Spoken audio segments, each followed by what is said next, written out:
Shalom and welcome to Temple Talk. Today is the 16th day of the month of Menachem Av, 5777. It's the 8th of August, 2017, and this Shabbat, Parshat Ekev. Well, Tisha B'Av is behind us, and so is its mirror opposites. The 15th day of Av, which was observed this week on Monday, which is, according to Jewish tradition, one of the happiest days of the year, together with Yom Kippurim, the Day of Atonement. The 15th day of the month of Av, known as Tu B'Av, is a holiday from the time of the Holy Temple. It's almost a biblical holiday. In fact, it's alluded to as a biblical holiday in the time of the tabernacle in Shiloh. And it's a time that bespeaks the depth of the great love between God and his people. And to tell you the truth, like Yitzchak just said to me before we went on mic today, Av, the month of Av, has two sides. It has the first 9 days, which are the climax of the period of mourning for the Holy Temple. And then the rest of the month, from the second half, takes on an entirely new dimension. It has an entirely different feeling. I always say that this is, in my mind at least, very much associated with the range, the gauntlet of human emotion described in Psalm 30, which is, of course, the psalm which is the dedication of the Holy Temple, where it talks specifically about this process of mourning, sitting on the floor for the Holy Temple in Tisha B'Av, and then getting up literally and dancing by the 15th, the following week. And that is described by King David as, "You have transformed my mourning into a dance." But on a deeper level, this is actually seen in the illumination of the permutation of the divine name of Hashem that shines forth according to Kabbalistic tradition in this month.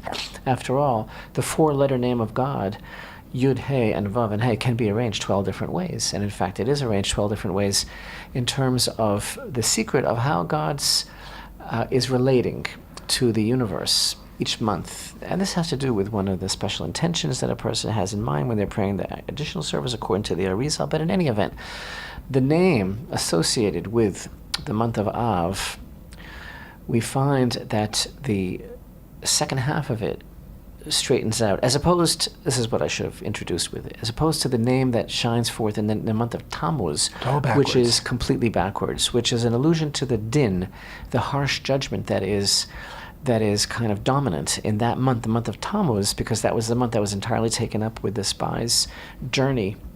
But the month of Av, from the 15th on, which is the second half of the name, it becomes once again Vav He. It becomes shining in order, in the order of Chesed, the straightforward order.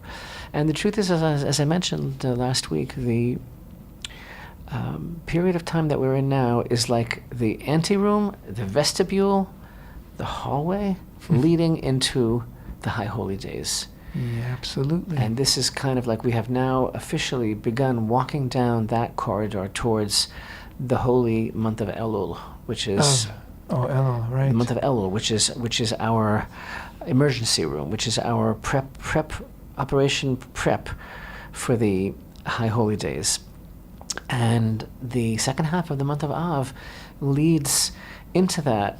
And it's just an amazing dynamic. It is very much, I find every year, it's an inspiration, and it is indicative of the indefatigable nature of the Jewish experience, in that we move this way from the doldrums, as it were, of from the reality of the destruction to the hope of reclamation, restoration. It's the time that repentance begins to shine. And it's a time that we are reminded of Hashem's irrevocable, unbreakable covenant, and that formed and based, of course, on his unshakable love for his people. That's what Tu B'Av is all about. And we've mentioned it, we've taught about it, we've studied it in the past in great detail. the reasons for the festival of Tu B'Av, the 15th of Av, the 6 different reasons that are cited towards the end of Tractate Ta'anit in the Talmud. And because it was between our broadcasts, because it was after our last broadcast, but before this one, we didn't discuss it in advance, so I'm not going to stay on it now. Rather, I want to mention Yitzchak Ruvain, that, Parshat Ekev, I mean, all these Torah portions of the book of Devarim that we're reading, it's such pageantry, it's so breathtaking in its way that we know that Moshe is instilling in his people this tremendous anticipation and enthusiasm for what's about to happen, for their going into the land of Israel, and his departure from them, and his removal from the scene is a very small factor in his mind. The main thing is that the people are going to be going into the land. Of course, last week, that wasn't how we discussed it. Last week in Parshat V'etchanan, we talked about what, in the video teaching, we talked about the motivation, the why, and the wherefore of those 515 prayers that Moshe uttered, so that he, with a last-ditch effort, would be able to accompany them. Or was that really his motivation? Or was his motivation maybe just so that they should learn from him how precious the land is? In any event, Parshat Ekev, famously, this week's Torah portion, which begins in Deuteronomy 7 and verse 12, begins famously with this word, Ekev, V'haya, Ekev, Tishma'un, et HaMishpatim ha'ela. And it shall be that, now here it's translated as when you hearken to these ordinances, and you observe and perform them, then Hashem your God will safeguard for you the covenant and the kindness that he swore to your forefathers. It's also occasionally translated as because, or something like that. But the truth is, the word Ekev, Ayin Kuf Bet, if it has a translation, which it does, it's not when. It's not when, and it's not wherefore, and it's not because, not at all. The word Ekev actually means the heel of the foot. And so, what does that have to do with this verse in Deuteronomy chapter 7 and verse 12? This shall be the reward. Ekev, you're hearkening to these ordinances. So the only way that it could be translated smoothly is when.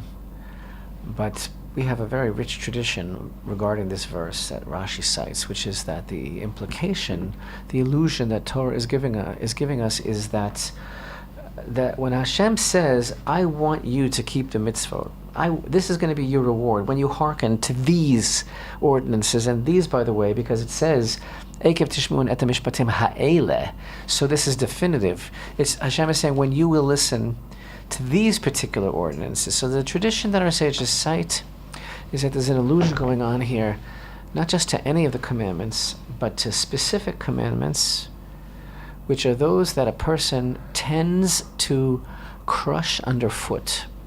And Hashem says here, if you'll hearken to those commandments, then he will love you, bless you, multiply you, and give the kindness that he swore to your forefathers. Bless the fruit of your womb, and the fruit of your land, your grain, your wine, and all these beautiful blessings. You'll be the most blessed of all the peoples. There'll be no infertile male or female, and if Hashem will remove from you every illness, that's when you keep those commandments that are the ones that are trampled underfoot. To what commandments is he referring to in this verse? Referring to some of what we might perceive as lighter commandments, maybe less important. I mean, something like Shabbat, okay, very serious, but maybe a particular detail about Shabbat, someone says, well, it's not so important. So you're saying that, like, okay, I understand, I can't murder anybody, I can't commit adultery, but, come on, what's the big deal if I maybe am a little bit lax with one of these other commandments? Yeah. So apparently the verse is referring to commandments that a person has a predisposition or tendency to take for granted, maybe to minimize, maybe to undermine, maybe not even consciously, but to think that this isn't so important because it's not so encrusted with tremendous, timeless significance. Okay, it's something that God said, but after all, lighten up.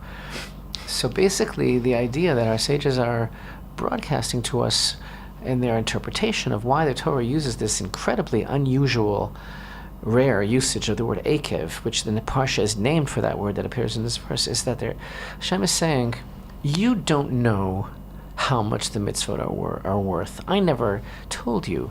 And you don't have the ability to gauge what is more important to me than something else.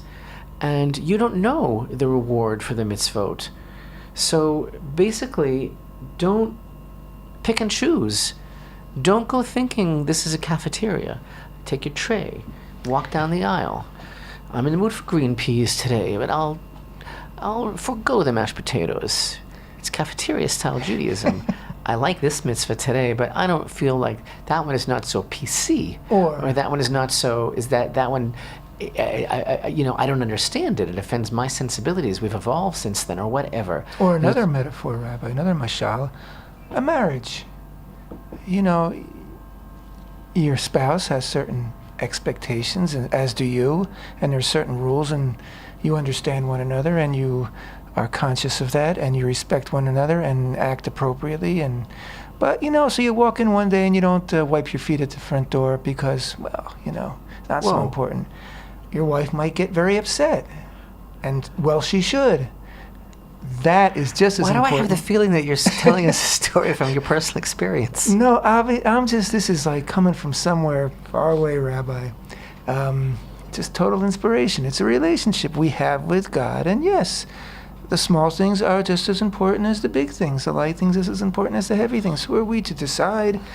And, we shouldn't be surprised if some little minor infraction might and Moshe God. is desperately trying to like get it through to his people, get the message through to them. This is a very holistic, very comprehensive life that you're entering into, that's so totally bound up with the land, which he waxes so eloquent in his incredible, beautiful description, extolling the virtues of the land of Israel that we're going to be seeing in this Parsha. And it's connected. There's two prongs here. There's the mitzvot, the commandments, and there's doing them in the land of Israel. And thus, continuing what you just said, the first verse of chapter 8, as the Parsha continues, the entire commandment that I command you today, you shall observe to perform. Kol ha-mitzvah in the singular, like it's all one miksha achat, like the menorah is made of one piece.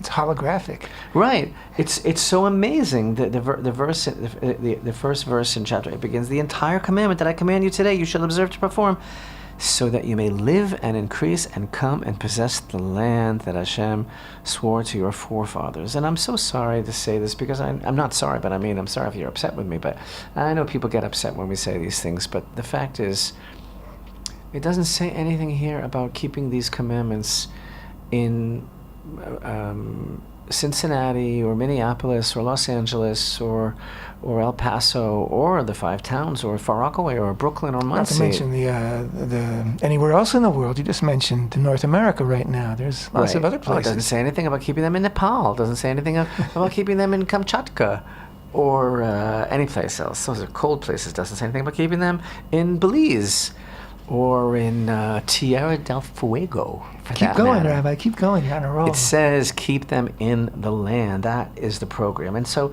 this Parsha, which it begins and opens with this tremendous emphasis on the vitality, the vibrancy of the mitzvot, goes on to remind this generation of everything that they've been through, that their forefathers have been through, about the manna and about all the warnings against the lure of prosperity, warning against allowing any carved images or any idolatry whatsoever to be in the land, and reminding them of everything they've been through as they are about to cross the Jordan. The first verse in chapter 9, Hear, O Israel, today you cross the Jordan to come and drive out nations that are greater and mightier than you, cities that are great and fortified up to the heavens, a great and lofty people, children of giants that you knew and of whom you have heard. Who can stand up against the children of the giant? And many, many exhortations not to be afraid. It's very interesting, because that description that you just read is almost verbatim of what the spy said when they returned, and people became very upset. Ooh, they're giants. Ooh, they're fortified. How will we ever do it? And Moshe is basically recalling that and saying, yeah, God is fighting with you. He's fighting for you, and you have absolutely nothing to fear. This is the challenge that's ahead of you, but it's a challenge that God has already guaranteed that you will meet up to and make this challenge and be victorious. And so there's this element of testimony, that Moshe is reminding the children of Israel how they saw these things, how they experienced these things, how they know these things, and that together with the warnings against falling into any sort of rote, against perceiving the universe as anything that could be worshipped other than Hashem, and as their commitment to the mitzvot. And to me, everything seems to crescendo when we come to chapter 10 and verse 12. We have this very, very important and famous verse where he states, "Now, O Israel, what does Hashem your God ask of you? Only to fear Hashem your God, to go in all his ways and to love him, and to serve Hashem your God with all your heart and with all your soul, to observe the commandments of Hashem and his decrees, which I command you today for your benefit." This idea of V'ata Yisrael ma Hashem Elokecha shoel mi'imach ki im li'ira et Hashem Elokecha. To fear him is all he asks, and we know that that doesn't mean being afraid like it means being afraid of a horror show or of a terrorist or of something that you're fearful of. What it means to be afraid of Hashem, really, I think one of the most beautiful explanations of this concept means that you are awestruck and even, yes, terror-struck by the immensity of the grandeur of who Hashem is and what it means to you as a subject of Hashem, as a creature as a created being in that universe, and where that relationship lies, and what can go awry and what can go right when everything is plugged in correctly. Yitzhak, you were talking about the relationship, and we were talking about the whole mitzvah, the one piece, and not picking and choosing and everything. There's this idea that there's the positive commandments and the negative commandments, right? So there's how many positive commandments? 365. And how many negative commandments? 248. And according to the tradition, or is that opposite? It's 248 positive and 365 negative. Right. And according to the mystical insight, those numbers correspond to the human body. Mm-hmm. That our sages teach that there are 248 organs, however that's defined, and 365 veins in the body. And this corresponds to the positive and negative commandments because there is a supernal holographic image of a man who is the real man, the neshama, because what we're looking at when we're talking to each other here is just a case. It's just a pencil case of the like real person. Your and these mitzvot, case. The positive and the negative mitzvot, they correspond to the spiritual, essential lights of who we are, the limbs and the sinus, the veins of who we are. And every mitzvah that we fulfills and nurtures and strengthens and empowers and feeds one of those limbs. And every negative commandment, God forbid, that we are told to be careful of, but that we transgress, damages one of those limbs. And so the idea is that we want to be healthy souls. Be healthy souls, exactly. And how a person keeps this whole project is how we come into the next world. And so really, when Hashem says, "All I ask of you is to fear me," what he's really saying also is be aware of the extent of your investment and understand what the tremendous powerful effect is of everything that you do, because everything that we do is connected to a far greater picture than the one that we see. Not only does it go and nurture and protect or destroy, God forbid, ourselves, but we are also connected to each other. We are also connected to the whole world, again, in that hologram. And everything that we do has either a positive or a negative effect on all of creation. And that's really the secret of the proper fear of Hashem. It doesn't mean that I'm afraid for myself, for my puny soul, for what's going to happen to me. It means the whole picture is so powerful and massive and holy. I don't want to be the one to dampen that. And so Israel, given the commandments, being made ready to pass into the land, is taking upon itself a huge responsibility of bringing this light ever greater and ever stronger into the world. That's what all of these Torah portions are really all about. Up till now, we've just been reading the instructions, and now we actually are going to make this new way of living into a reality inside the land. All right, Torah portion really emphasizes that we have this experiential side, this first-hand knowledge of what Hashem did in Egypt, first-hand knowledge of what happened at Mount Sinai, first-hand knowledge of what we went through in the wilderness. And all of this is so that we will be able to come into the land and observe the entire commandment that I command you today, so that you will be strong and you will come and possess the land to which you are crossing to possess it, so that you will prolong your days on the land that Hashem swore to your forefathers to give them and to their offspring, a land flowing with milk and honey. And then, of all the Torah portions so far, this is the one that really begins to describe what the land of Israel is really all about. And it's literally going to be days now before the Jewish people begin their journey into the land without Moshe. And so every word here is very, very specific as far as what they will need for their skill set in order to be able to bring the nation's vision to fruition.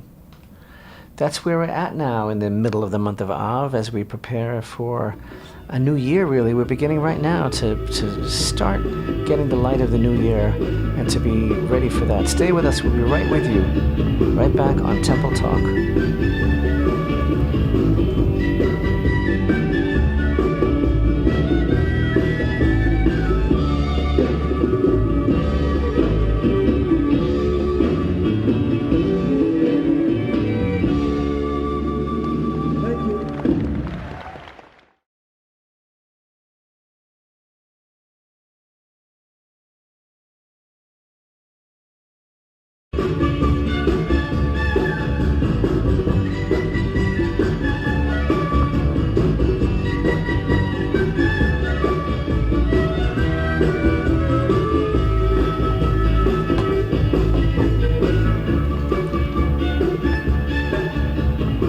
Shalom and welcome back to Temple Talk. This is Yitzhak Ruvain with Rabbi Chaim Richman here in Jerusalem, Israel.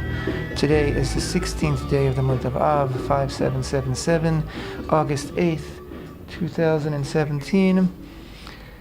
As the rabbi mentioned earlier, we are now facing forward to what will be 5778 actually. We're facing forward to the month of Elul and then the month of Tishrei and getting ready for all that. And I personally, and I know this is not unique but quite universal, as soon as we round the bend, from Tisha B'Av to Tu B'Av, you just feel differently. You feel this lightness of spirit. You feel this Tu B'Av is a day of, because in the past it was a day where young girls would wear white garments and dance in the fields, and young men would choose their prospective brides. So today in Israel it's almost got this a festival of love and romance, but there really is a feeling of unity and love in the air now. I can't deny it, it but just I gotta grabs say, you. I also felt that that Tisha B'Av, which is of course a difficult day, I felt Tremendous unity. I felt a lot of love on that day too. Yeah. I felt a lot of inspiration. It was not the type of heaviness that it was for thousands of years is not what the day is anymore. And the reason for that is because there are so many Jews, especially the younger generation in the land of Israel, that realize that the era of the destruction of the temple is coming to a close. Mm-hmm. And so, whether or not we are the generation that gets to see this, which I certainly hope we will, in any event, we certainly know that we've had a lot to do with it. And we certainly know that we've been working very, very hard, and that the consciousness and awareness of the public in Israel is not where it was 30 years ago. Where it is now is that it's like, hello, we're behind schedule. Like, let's get this on the road. It's not if, the it's history when. making numbers of Jews that ascended the Temple Mount this year on Tisha B'Av in accordance with halacha, in purity and reverence. It was so absolutely amazing to be there. The mood of the people of Israel is that we are like basically in the initial stages of the rebuilding. It's like it's so clear that everything has changed, that there has been a paradigm shift of the way we relate to that. And yeah, there are vestiges of a certain kind of mentality that's very much associated with the exile and with a certain kind, I won't even call it old school, but with an exile mentality that doesn't want that to happen. They're just not ready for that. They're like the spies. They're not ready for that to happen. They don't want it to happen even. I don't know why. Maybe because they just are afraid of change. Maybe it's because they don't want to lose their control. Maybe it's because they don't really believe it after all. Maybe to them it's just been ritual and rote, but they don't really believe it in their heart. But I'm looking at the Torah and I'm seeing that every promise that Hashem made is what we see unfolding before our eyes now. And I see it in the people. I got to tell you something, Yitzchak. There's a lot going on now with between the powers that be in Israel, between Israel's relationship with her neighbors, and we're still on the heels of the whole Temple Mount crisis that was so-called Temple Mount crisis that was generated earlier this summer, and the crisis with Jordan, and everything that's going on. So, I just read also a news brief that there's a certain suspicion that Minister Lieberman is going to try to unveil some sort of a redefinition of the borders of Judea and Samaria in the cabinet, and there's all sorts of issues about that. And then King Abdullah of Jordan just came to Ramallah and visited with Abbas, which is being interpreted by the media as a signal that he was sending to Israel that like he's not Mr. Nice Guy, like he's very serious about conveying the rights that he has. So in this article that I was reading about Abdullah visiting Ramallah, and kind of like the united front that King Abdullah of Jordan is trying to broadcast together with the so-called PA president Abbas, it's like we're going to safeguard Jerusalem, and we're going to stem the tide of the Judaization of Jerusalem, and we're going to stop further desecration of Al-Aqsa and protect Al-Aqsa. And Abbas praised Hussein that because of his Hashemite custodianship of the holy places. If it wouldn't have been for that, we would have, or maybe he said it about himself, we would be losing the holy places in Jerusalem, meaning losing them to the Jews. In other words, the two of them, God bless them, or as we say in Texas, bless their hearts.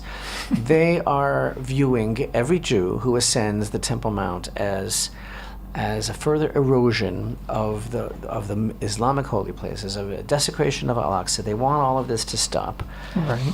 And we saw how the Prime Minister reacted, and he removed the magnetometers and all the security apparatus that were, after all, bottom line, just placed there because they came out and they murdered us. They happened to murder Drew's policemen, right? Our policemen, our Israelis, they murdered them from the Temple Mount. And like any normal people in the world would take every possible security precaution.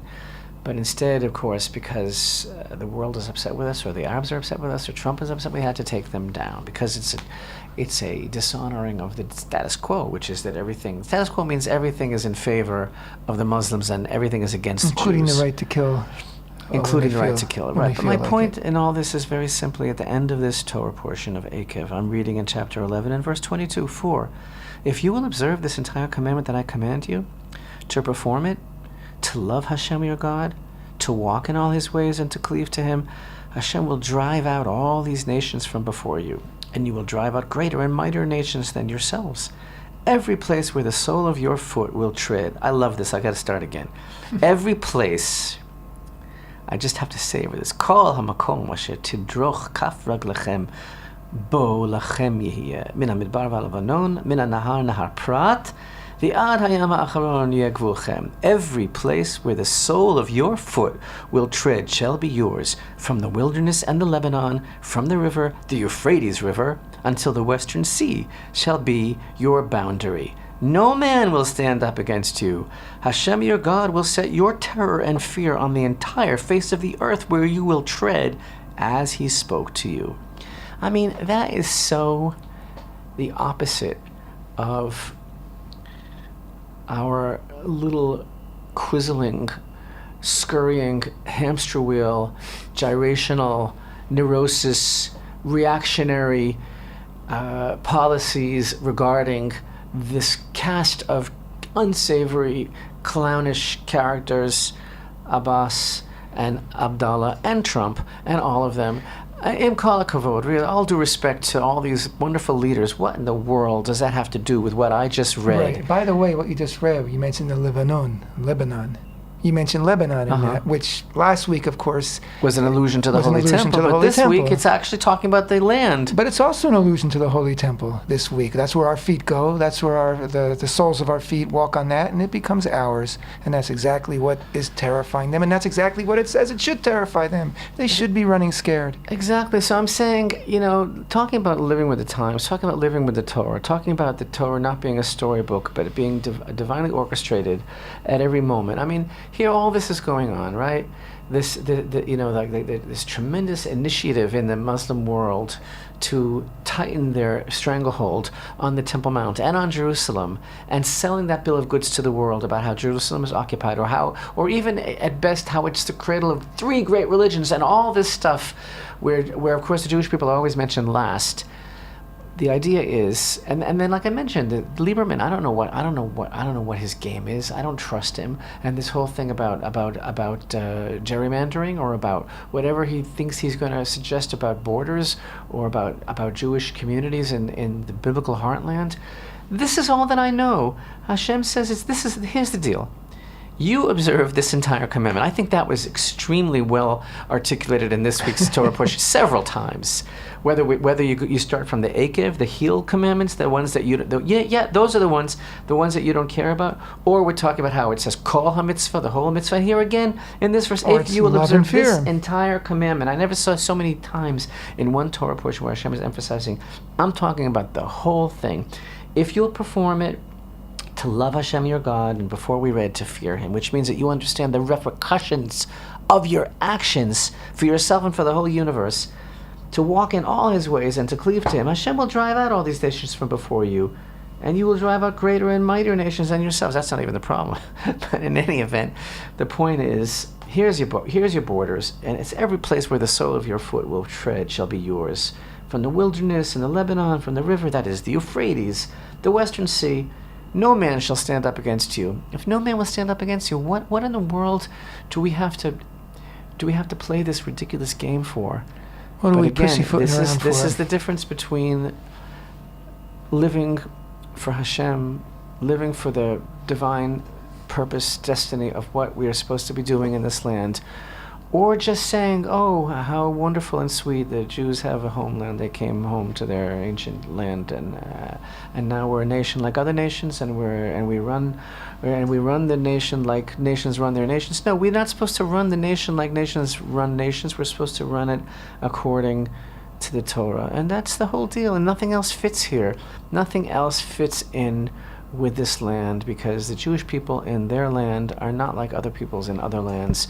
It is a biblical equation which sets off a whole process of enlightenment and blessing for the world.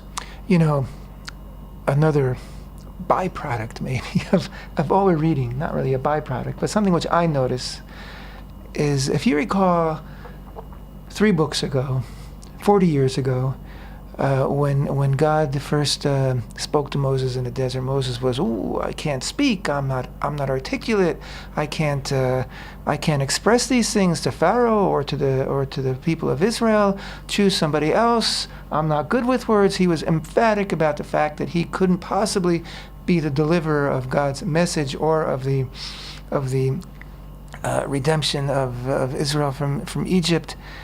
And look how eloquent he is waxing now here in the book of Devarim, the book of words, his last 37 days of his life, where he is just speaking so beautifully. These words are so inspirational. They just carry you away.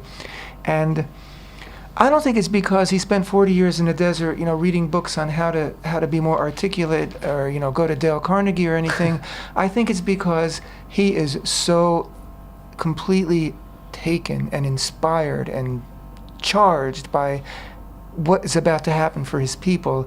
He's put aside the fact that he's not going in, but he sees it. It's real to him, and he is describing to them everything that awaits them and everything that they need to bring into the equation in order to make this work.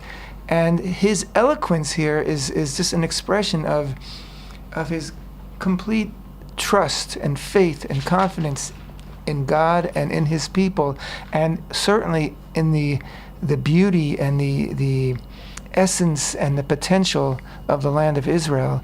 I mean, he's totally on fire right now, and simply the beauty of his expression is a complete mirror of the complete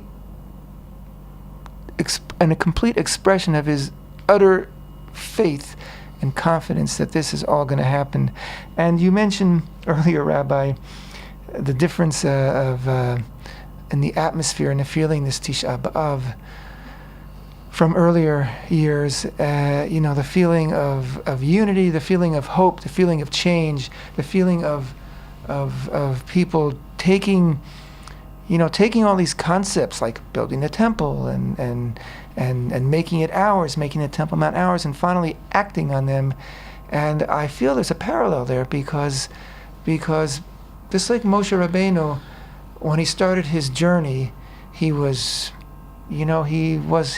have the confidence. He felt maybe these shoes were too big for him, but he grew into it, and now he is totally expressing these things in such a beautiful way without a word that's amiss here.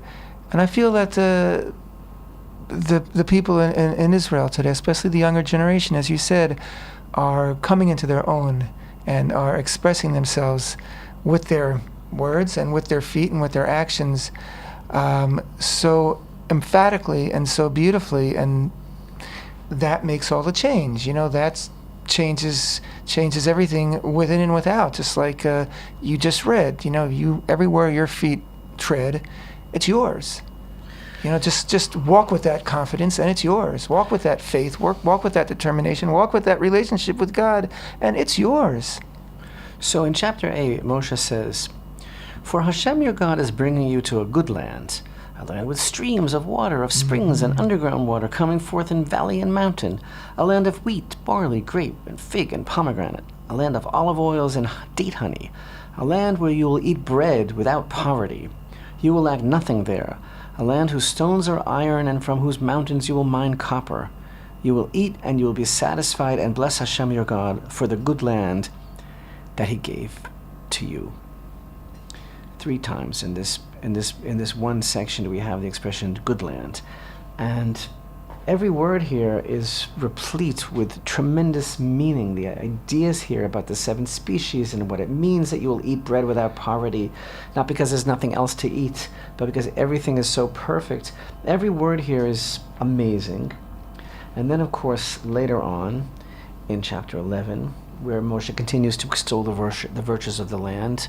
And these verses are all interspersed, again, with warnings against idolatry and against your thinking that you did any of this yourself, and about the importance of remembering Hashem at all times and the mitzvot. And we even have the second portion of the Shema here, which is the portion that is called the portion during which we accept upon ourselves the yoke of the commandments. But Moshe says here, for the land to which you come to possess it, it's not like the land of Egypt that you left, where you would plant your seed and water it on foot like a vegetable garden, meaning that the Nile would rise up. But the land to which you cross over to possess it is a land of mountains and valleys. From the rain of heaven it drinks water, a land that Hashem your God seeks out. The eyes of Hashem your God are always upon it, from the beginning of the year to year's end. You know, we mentioned the 15th day of Av. There was another date this week that was very important to me personally. That was the 14th day of Av, the day before the 15th. 14th day of Av was the 35th anniversary of my Aliyah to the land of Israel. Wow. So this past week, we celebrated, my family and I, 35 years of that momentous moment of moving to Israel. And I couldn't help reflecting on the fact that the day that we moved to Israel was in Parshat Ekev, where we have this tremendous yearning for the land and a tremendous description of what the land is for us. And of course, my wife and I made Aliyah, and we had one young child, only a few months old. And we spent the day together, and we recalled the incredible, really mind-blowing changes that we've seen in the past 35 years. We recalled so many things. We recalled not knowing the language and not having a telephone for a year. And forget about a smartphone. I mean, not having even a dumb phone. And about just the tremendous sense of vulnerability, and you know, you come to a new land, and everything that we went through with Hashem's tremendous compassion, and all the things that we had to go through, and the people that we had to meet, and all the different things. It's so many lifetimes ago.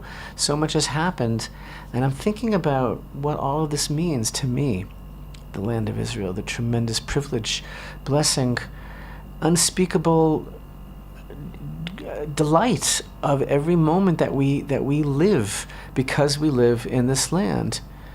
Which, by the way, I just saw that there was some kind of a survey that was done on an international level about happiness or something, and Israel came out, like, out of a list of like tens of countries. Israel was like in the top 5 countries of people who just feel happy and secure. And how the pundits were saying, like, that's so crazy, because this is all this terror and things blowing up and wars and everything, and yet people are, it was like about being satisfied, about like people just living life, like feeling very satisfied. But these verses where Moshe is extolling the land, they're so real to me, and I'm so grateful to Hashem. I just want to acknowledge and tell you how this is like washing over me with tremendous deep appreciation as I recall that this is our anniversary of coming here this week, and I don't understand, frankly, how it could be that there are still Jewish people that are not living in the land of Israel. I really don't understand that, what they're waiting for. They say they believe it. They say that they're going to come. They say that they agree that everything that Torah says is true, but yet something about being here is they don't feel ready for it. I don't know exactly what you have to do to be ready to be here. In fact, the only way to come here is not to be ready at all. You know, the underlying message here that Moshe is delivering, the beauty of the land, is the beauty of the fact that we share this land with God, and in this land we have a relationship with God. And that's referred to in what you read earlier, that we don't just rely on the Nile to water our garden, but we pray to God. Personal. And it's God rewards us. There's nothing here with rain. that can be calculated or planned for. You can't. It's not like the Nile's watering it. You are in the palace of the king, and you will get your fresh blessing every single day directly from Him. And we're an active participant in this relationship, and it's a beautiful relationship. And the beauty of the land is a reflection of the beauty of the relationship. And as you're saying, the longer you're here and the deeper you feel it, the more astounding the landscape. You look out your window and it's just more beautiful each day because the relationship that we have here with God in this land is so beautiful. And you know what? That's, I guess, all what God ever really wanted from the very get-go. And it certainly should be quite enough to satisfy us, according to that satisfaction index that you mentioned. And that's, you know what? Just need to follow that commandment, which is the entire Torah, and with all our heart and with all our soul and with all our might, and to fear and love God. And it's all beautiful here in the land of Israel. Thanks for being with us this Temple Talk. See you next week. Temple Talk.